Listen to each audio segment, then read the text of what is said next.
So good morning everyone who's joining us on a late Sunday morning. We are here at the INSTUCEN School of Language and Literature for our first ever book launch, and we're very happy that Rochelle Potkar has chosen our platform to launch her book Coins in Rivers. This is not her first book, now a seasoned poet who's evolved quite a bit. So join us for this conversation, and we'll be also happy to take your questions. But let's dive into the book. Welcome Rochelle, welcome to the INSTUCEN School. Thank you. I'm going to ask you what drove you to write this book, where you present a multiple number of voices. We're used to, old timers are used to, like those who read Paper Asylum, those who read your earlier books, we're used to a classic Rochelle voice. And this one has evolved, and there are multiple Rochelle voices here. So, what influences do you think came into the writing of this book? So first and foremost, thank you Raamesh. I'm launching my book in Bombay because Bombay is my beloved city, and then I go to Pune and other places. So thank you for welcoming me here. And to answer your question, first and foremost, I think as a poet or as a writer, we are never really aware of our voices or voice as much as a reader is aware. So I will beat around the bush as I answer this question, because I don't know that you say there are multiple voices and some other readers have said the same, but I don't know because it's me. But I'll still think about the influences part. So I think from the time of Paper Asylum or 4 Degrees of Separation to now, I was also dabbling in a lot of ideas and themes on novels, short stories with Bombay hangovers, and with screenplays. In screenplays, I not only tackled with drama, but I also jumped to genre fiction, like horror, paranormal horror, or like thrillers, or for example, mixed genres, even sci-fi. So by the time I started, going to the ends of the earth with these kinds of stories in screenplay, because the screenplay has a maximum amount of canvas. You go to the ends of the earth with the character, the characterizations, the story, the worlds, and then you reach the end, almost like from the thesis to the antithesis. So by the time I completed those journeys, I wrote almost 12 to 15 screenplays, okay, just to understand that art form. But what it did is it transformed me as a storyteller. So when I came back to parallelly writing poetry, I was a changed person. And maybe that might be the reason you find that there are many voices, because something opened up, which happens when you try different art forms. The same thing happened to me when writing haiku. So I think every art form makes you a new person, and you discover something new. Surely. Yeah. So that's all I can think of. The last conversation I remember when we had was when we launched Bombay Hangovers. We did that. We had a conversation over there, and that was a book that still remains with me. Among the few books that ever really remain with me, this is one that remains. I think dealing with the Goan community in Bombay, dealing with its underbelly, as people love to cliche that word. Seedy underbelly, to use the full cliche. Yes. All of that, and I see some of that spilling over. So I like the poem Harry Mendonça, which I would say is a sort of narrative poem or a ballad or whatever you call it, and it's little allusions. But do tell me a little more about how you can write this poem and similar other narrative ones that are there throughout. And there was also one about the guitar, strings. Yeah. Right? So they clearly seem to draw from your community experience. And while you talk about it, I'm also going to put another question, which is, people talk of authenticity nowadays. There are new words that our generation never dealt with, but words like intersectionality and things like that. So do you think only Goan Mumbaikar would be the correct person to write about Goan Mumbaikars? Right. Or as a Goan Mumbaikar, are you sort of required to write only about Goan Mumbaikars and present an authentic voice and perhaps not explore other aspects of Mumbai. I'm a Tambra Mumbaikar. I could write poems. I do write poems about my experience as a Tambra in Mumbai with all this and stuff there. But so do you think that notion of authenticity holds, or should a poet be free to write about whatever they like? Wow, two-part question. So first, so hi, and sorry, we just had to tell Murphy to go. We are back. Yeah. So answering to your two-part question, so I think most of my poetry writing, of course I write in abstract, but there is a lot of story that comes through my poetry because I am a storyteller to begin, then a poet. I always think of it like that. So my poetry has placed person phenomena, and person or character is important. So many of my poems find themselves with characters automatically. Like you call it the idea DNA, it comes with it. So I think, this I've never mentioned before, but when I was an advertising student, an aspirant to the advertising world, I had once written something on cataloging the life of someone through a hilarious list or listicle of the brands they used over their lifetime. Okay, and even until their death, maybe with the brand of bed sheets, the brand of the coffin. So this was there, and I remember the sir who was evaluating this had a hearty laugh and said, "You've got talent in advertising." But I never joined advertising, and that remained with me.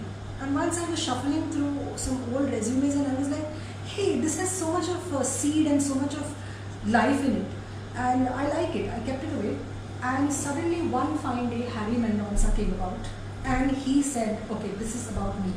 And this poem has, a left and a right alignment, because there's one part which is talking officially about the funeral of Harry, and then there's these gossipers you will always find at funerals and any gatherings who are talking about the other part of Harry's life. That's what makes a funeral interesting. Exactly. So then this, and then there's that.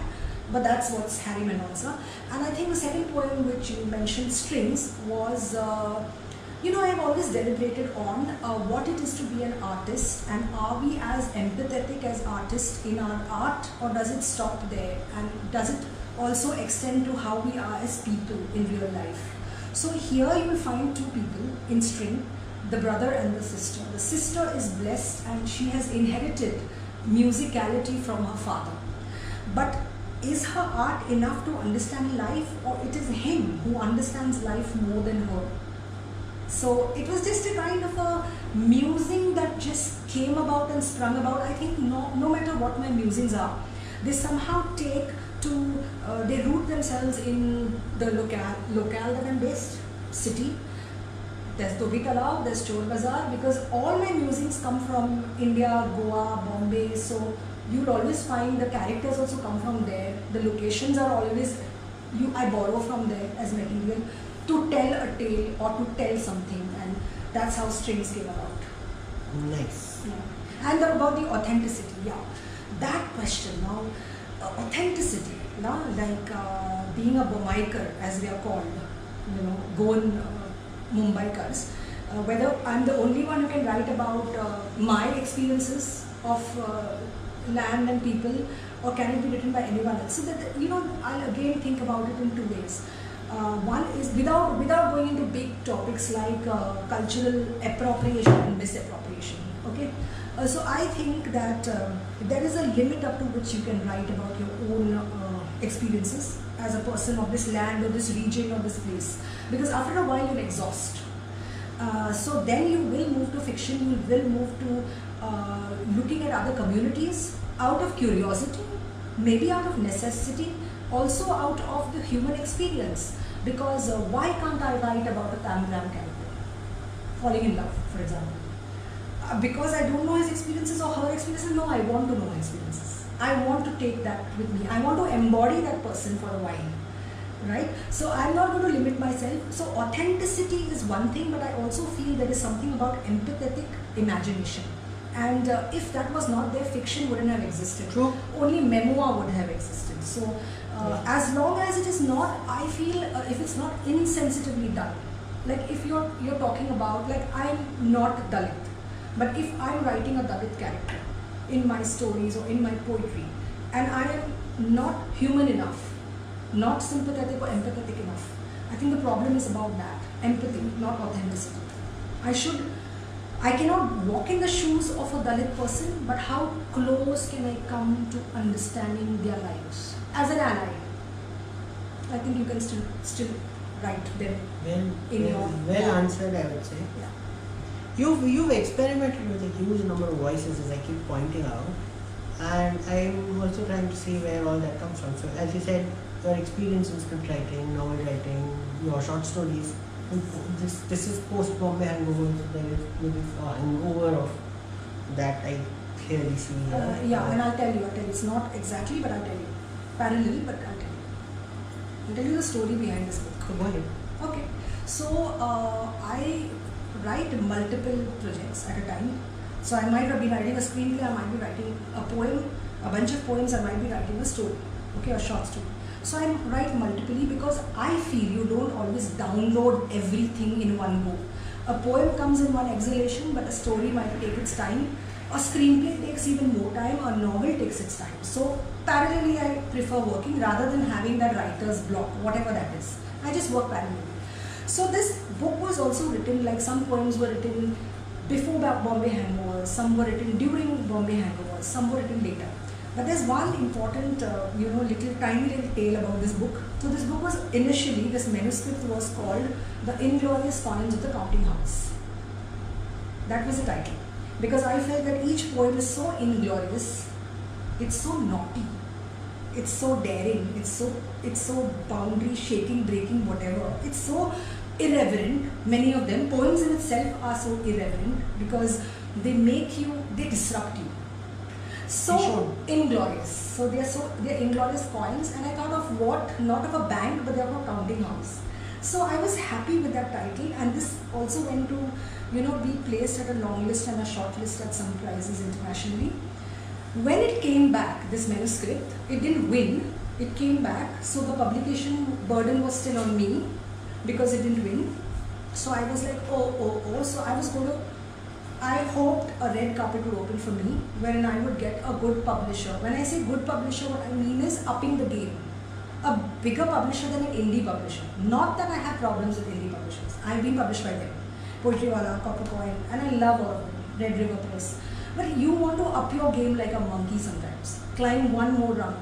So you come with two of these long list, short lists, and you're like, okay, now red carpet khulega, and at least some bigger publisher will accept, and nothing like that happened. Nothing like that happened. The same thing happened when I had this, I got selected at Iowa, and I thought I'm coming back and there's a red carpet and now I'm going to get a big publisher. Nothing like that happened, okay? So I was like, then why did I do all that donkey work of getting the notice and shortlist? I could have just written a manuscript and just flung it across. Why do I go to get this extra mehnat? This is no point. It doesn't translate. Nothing translates. In poetry, nothing translates. So I was like, you know what, I'm going to just keep this manuscript away and forget about it because I don't like the reality that I have. Again, not because I have problems with any indie publisher. I just wanted to up the game. I was like, okay, if I can't up the game, I don't like this reality, let this be. And at one point I decided it's not getting published. Okay, and I remember some of my closest poet friends were like, hey, what happened to that manuscript of yours? Are you pitching it anywhere? And I said, no, I'm not pitching it anywhere. It's not getting published. And it's not like the world won't have its breakfast tomorrow if Rochelle Potkar's poems don't get published. The world will carry on as it is. But I don't like the reality. So I kept it away. I kept it away for 2 years. And I forgot about it.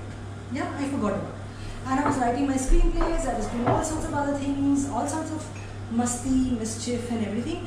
And then I started pitching my screenplays. So I came back into the market to pitch my screenplays. So I started getting into the habit of pitching and putting yourself out there. See, we as creative people have two kinds of natures. One is this introversion where you sit in your cave, you don't want to meet anyone.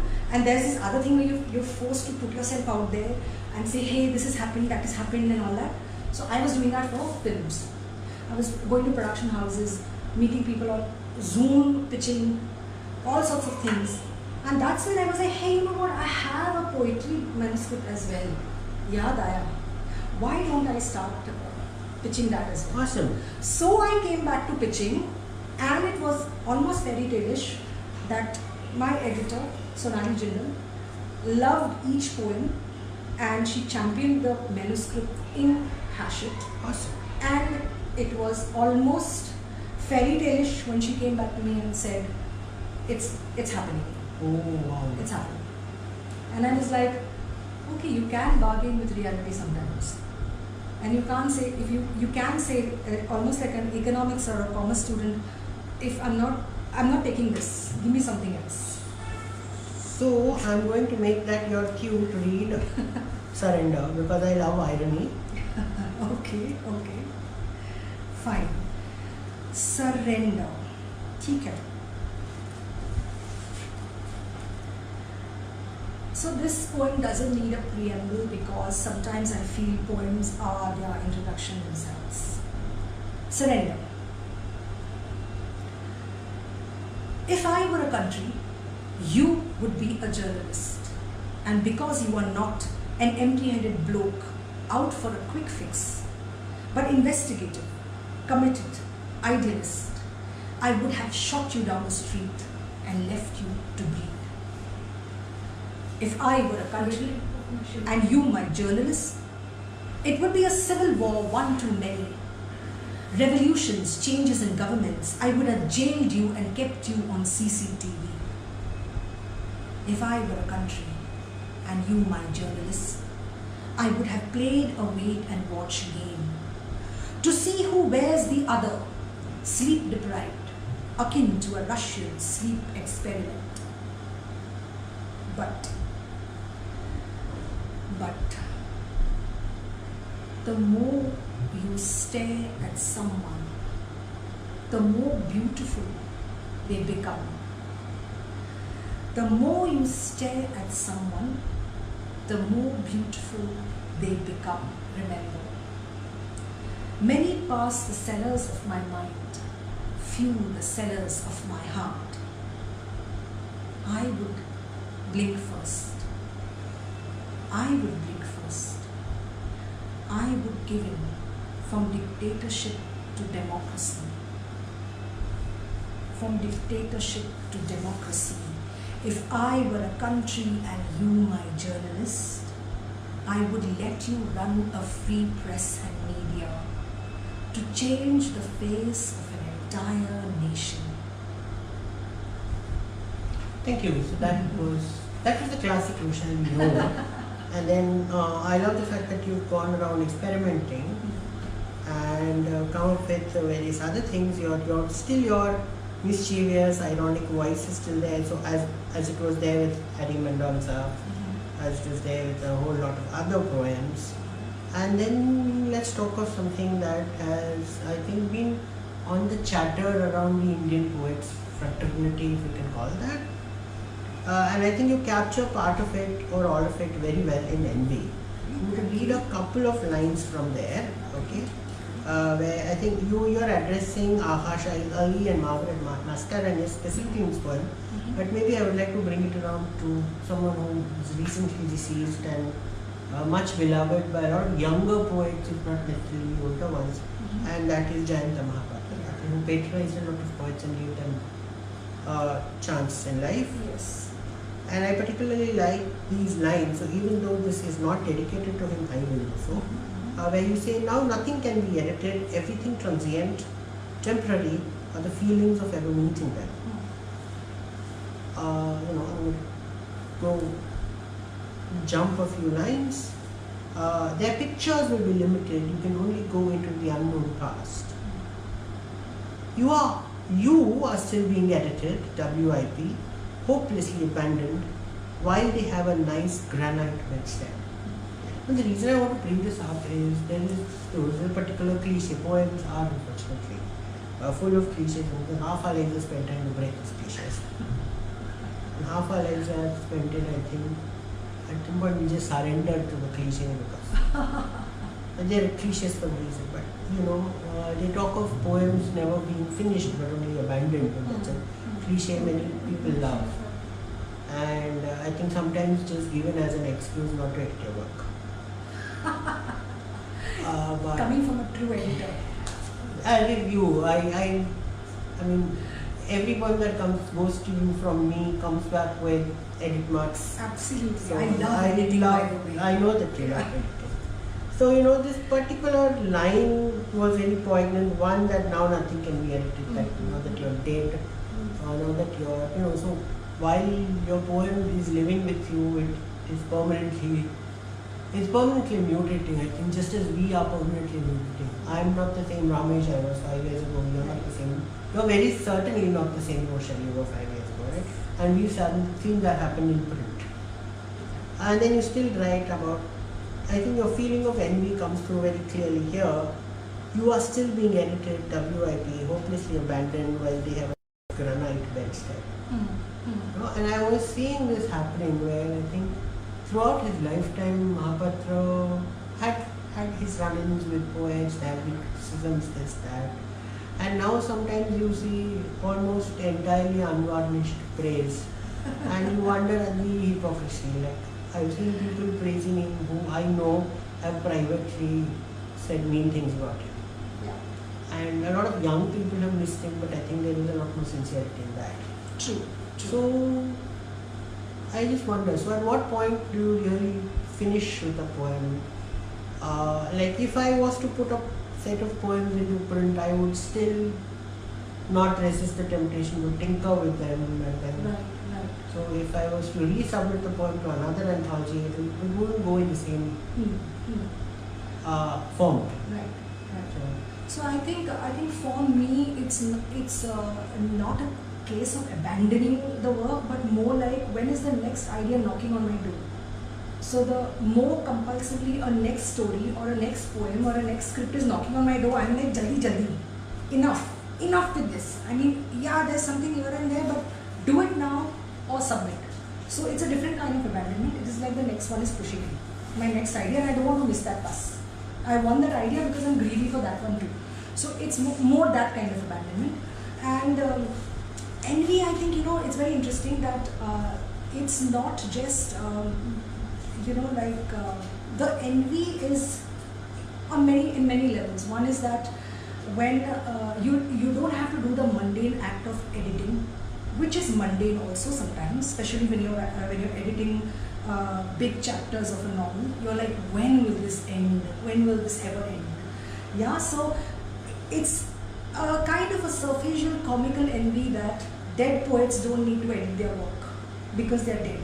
On the other hand, a little deeper way of, because you spoke about Jayanta, is that dead poets are not enemies of anyone because they're dead. So only if they were alive, you could start doing your bitter camps, your bitter bitching, backstabbing, bad reviews, okay, invisibilizing, alienating them, excluding them. But now they're dead. So now you like them, you love them, So that's another kind of envy. That do we need to be dead to be loved? That's an interesting question. Yeah. I think that's across art. I think there's a very famous saying that for a painter, the most useful thing he can do is die, because then the value of their paintings shoots up. Yeah, and also one more thing is about the generation. You say young poets who would have loved to know Jayanta. That's true, because I feel there's less bitterness and competitiveness when you jump generations. Because if, I've been in touch with Jayanta, and there was so much of generosity, because at that level, a legendary level, you're not going to be threatened by a young poet. You're not going to be threatened. You're going to encourage them. You jump generations, there's generosity. True, very much there. And so from there now, I'm going to ask you to read Loafer, Yeah. a poem that came very close to me. You must tell me but why it came close to you. I will. Okay, fine. So I must mention not a preamble about this poem, but also the fact that I don't write in metered verse like sonnet, ghazals. They're so difficult to write for me. So this was one of the only sonnets I tried, and I think this was one of the hardest poems because every other poem was easy to write because it was just free verse, rhythmic. This one was like, I had to weigh each word. This was harder than a haiku for me to do. You can believe it? Because they say the haiku is the hardest poem. Okay. Loafer. Smoking brainwaves of an unknown city, fish skins on paper, I recall skeletons of caper amid scuffles on a wooden settee. Old faces burning to new earth effigies, framed by fireplaces of surrender, opinions of world departures, I resist feel-good ditties. Hoarding empires as wind chimes quiver, I reimagine an intertwining of extremities. Some things left for another blight, some things devoured in slur and slight. My enmities seeming like amenities in this cultish cafe of old and de novo half-lights. Now tell me. Yeah, so from the title on, I see a poet as someone who is a wanderer. And so when I write in Hindi, I use Sanabadash as my, thing, the person who wanders on the line. And so to those who have sort of settled into their niches, codes, who have now a signature voice, and there are poems I have seen from people where a poem that came out today and a poem that they wrote perhaps 30 years ago are still in the same voice. Okay, they're still valuable. I'm not denying anything. I'm not saying they haven't grown, but they have, every poet has a set of themes that they like exploring, a set of, expressions they love using, and it's perfectly okay, right? Sometimes you have where if I was to read 4 lines, I'd know who wrote them even without the name being there. Right. But I think a true poet is really not someone who's going to sit in this cave like a monk, but actually wander around, with a begging bowl and be happy to. I pull a lot of metaphors from Buddhism. That you go with a begging bowl and Because whatever knowledge people, is like so whatever people are giving you, and those are your experiences. So one day you're getting white rice, one day you're getting stale chapatis, one day you're getting pork, one day you're getting onions. So for a loafer of someone who's just wandering around the city, and there you sort of capture the notion of instability, the notion of an intertwining of extremities, as you literally put, that no two experiences are ever the same. And in between all of these, you make a cat's cradle of a world, and your voice emerges from that. This is precisely why I particularly like this loafer. Wow. And how your enmity is seeming like amenities. So where we're taking the adverse and then taking that into becoming comfortable with that. Yeah. It's also a spiritual experience, right? When your enmities become your amenities. Because I've actually experienced that. Where your antagonisms become your biggest motivational factors.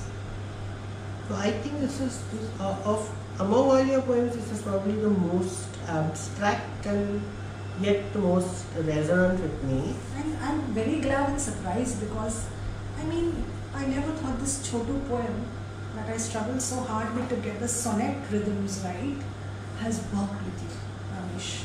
So Ramesh, I workshop his haibun and share them with new participants of poetry at my Himalayan writing retreat workshops.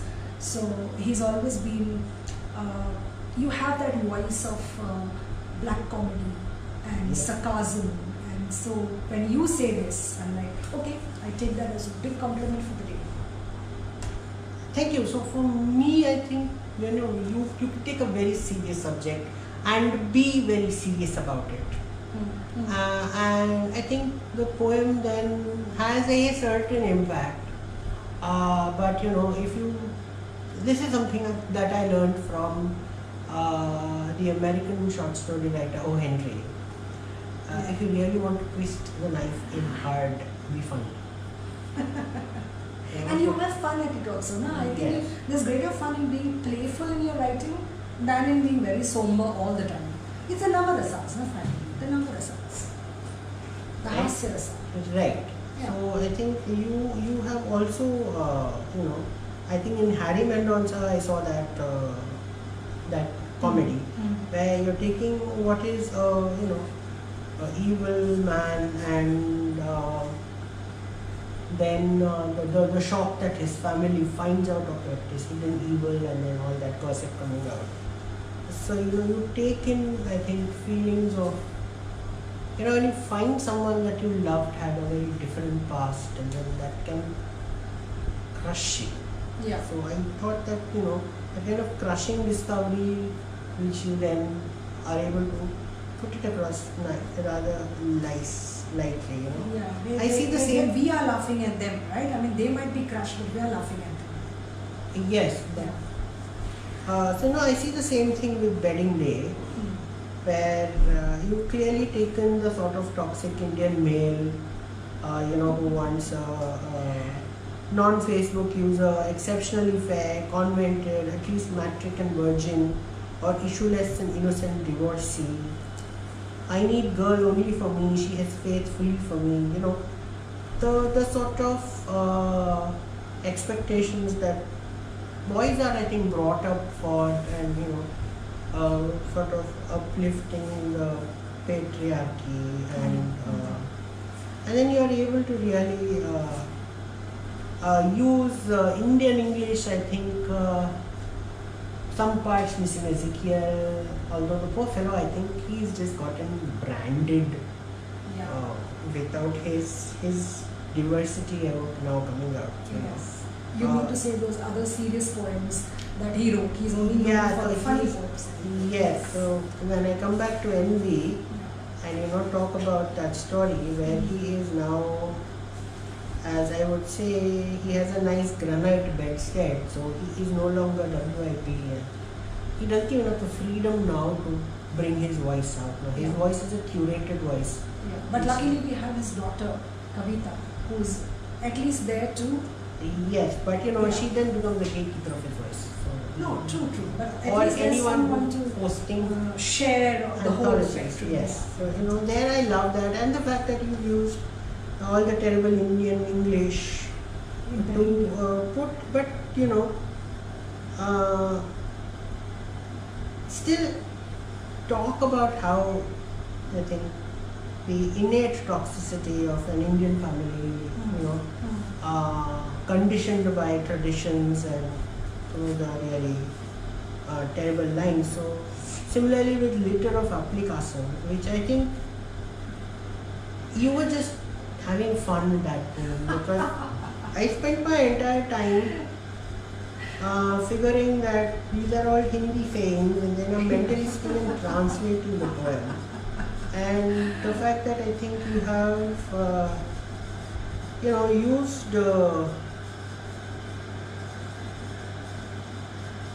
use the comicness that comes out when you translate an idiom from one language to another. Right? I will make the donkey my father is not an English expression. In Hindi it has a deliberate meaning. In English it comes out as funny. Right? Or where you talk about I make one my sweat and blood. Right? Or his mother made him hear ripe and raw. Khari khoti sunati, as you would say. But so you've taken, so that is, I think you also done a book of translations with another friend of mine. So we'll talk about, when we Indians write in English, and using these two examples, we do bring in some of our vernacular. Now some of that flavor is lost because English does not permit certain constructions that are happily found in our language. At the same time, people have also talked of how Indians writing in English are disconnected from Indians writing in their own languages. And I think the Indian English voice is still evolving. Like we were discussing before this session, that a lot of formal literature in the country that is taught, and since you're on the syllabus boards of a couple of colleges, we still stuck to good old Tennyson and the American and British poets and writers. And we aren't really looking at the Indian voices, and occasionally we will have, say, Sarojini Naidu or a Don Morris Or a Kolhatkar, yeah. or a Kolhatkar, right? Whereas I think Indian writing in English has tremendously flourished back in the past 30 years. Yes. And our syllabi aren't really reflecting And that yet. that's why wherever I can, like in only few universities, try to push the Indian English poetry forward because there's so much of variety. So taking from your question or your commentary on languages. So first I will talk about English, and then I'll talk about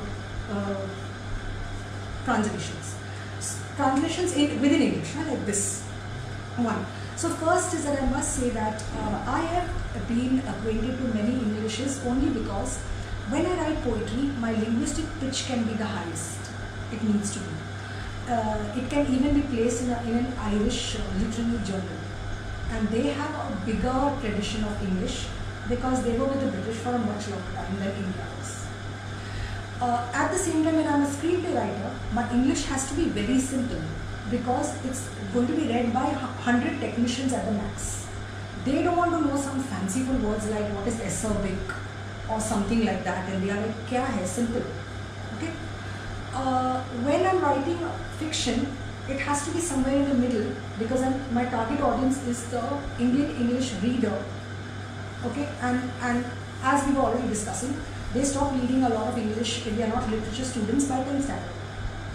So my linguistic pitch in English itself has moved from here to there, and I have understood the spectrum. I can go that high, like almost like you sing, or that low. What is the lowest or what is the simplest? Not dumbing down the language, but how transparent can you keep the language if you want plot to shine? And how opaque or inaccessible you keep the language if you want maybe to show off language itself rather than the theme in it. You just want to show off that I know the thesaurus. Okay? But other than that, you can use language. Language is almost like a robe that can be transparent or it can be completely opaque. Now, in the languages, I think there is a certain rootedness and rusticity of Indian language, Indian English. So when I've always loved all languages, whether I spoke them, wrote them, heard them, understood them, like Konkani, Marathi, not very far away. Hindi, I love Hindi. I love Urdu. I may not be able to speak the best Hindi and Urdu, but I just love the way they inform our consciousness as writers. So, in fact, there was one poem of mine, Biscuity Love, when a Hindi poet read it in Delhi, Anamika, the poet, she said, this is a Hindi poem. And I said, it is. Because who knows I'm thinking in English? Yeah. Right? I'm thinking in English and I don't know that. I'm thinking in Minglish and Kinglish, Konkani English. Who knows? Who knows what I'm thinking? You must be thinking in Tinglish. I know. English. Yes. So, that's what's informing me. But I think here what you were doing by translating it in your mind, I was doing the opposite and having absolute amount of fun because you see, things like this. A milky cow's kick we have to bear, or like where was that one with the cock in the dal? It was hilarious. I was like bawling and laughing when I was writing this poem, but at the same time, on a serious note, see, I was influenced for these poems, Wedding Day and this one, via Nizam's poetry because I love that madness of his funny poems. But I just wanted to see that in that madness, I don't mock the character. I don't mock this poor guy. He's a rickshaw. I mock the misogynist in Wedding Day because he needs to be mocked. Absolutely. Yeah. But I'm not mocking this poor rickshaw. So I had to be a little careful of where I draw the line between mocking the language he might not know, that is English, but respecting his character, respecting him. That's the only difference. But I have had fun writing Wedding Day, and I call this my Badmash poems or my asinine poems. I like them. See, so I also the way you've structured the book, and I think I don't know how much you've done it, how much your editor has done it. No, this is totally structured by me. Oh, Yeah. yes. But I like the thing because if you actually try diving for mines and rivers, I did that long time ago in my village. You never know what you're going to come across in the depth of the river. Okay, you could come across antique currency, as you mentioned. I've not come across casino tokens. I mean, you come across a lot of modern coins. You come across coins of various, denominations. So you occasionally have a copper coin, you have a 10. You may have a 5 rupee coin, a 5 paisa coin, a 3 paisa coin from the 1950s. Yes. So it's almost civilization buried under it, right? With those coins. Yes, of course. Yeah. Right. And so there is a lot of joy in finding, those coins. And then I think the absolute medley that you shared from let's say the litter of applications to the poem, the war poems, and those that then, or coming back to one of my favorites like power. Speaking of identity, speaking of, I love haibuneer in any case, so this one also resonated very nicely. I also like power, the food. Yeah. Okay. So there is a lot, and being labeled as a food slur. Yes, Right. to a community, right? Yes. Yeah.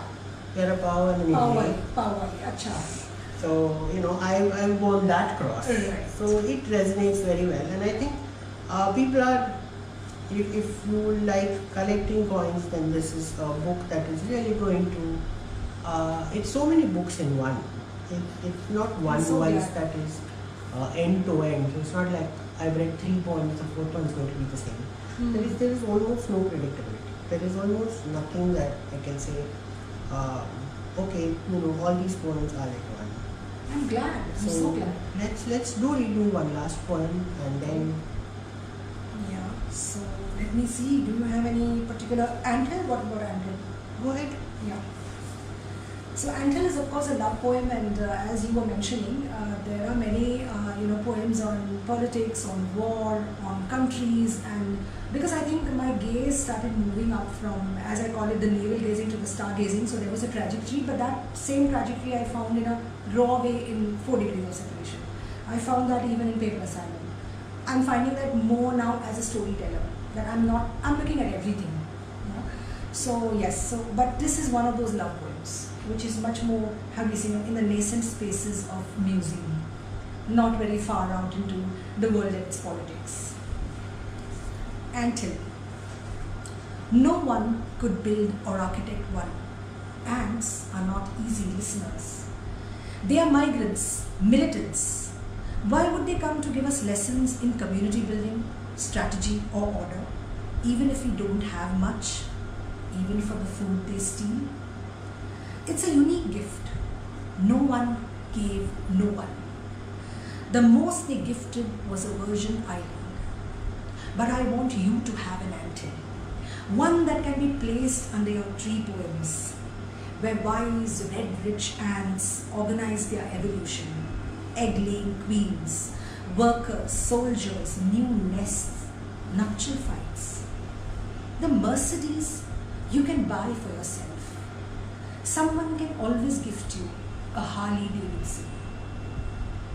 I saw anthills in Matharan, on red clay trips made from childhood to a second childhood in adulthood.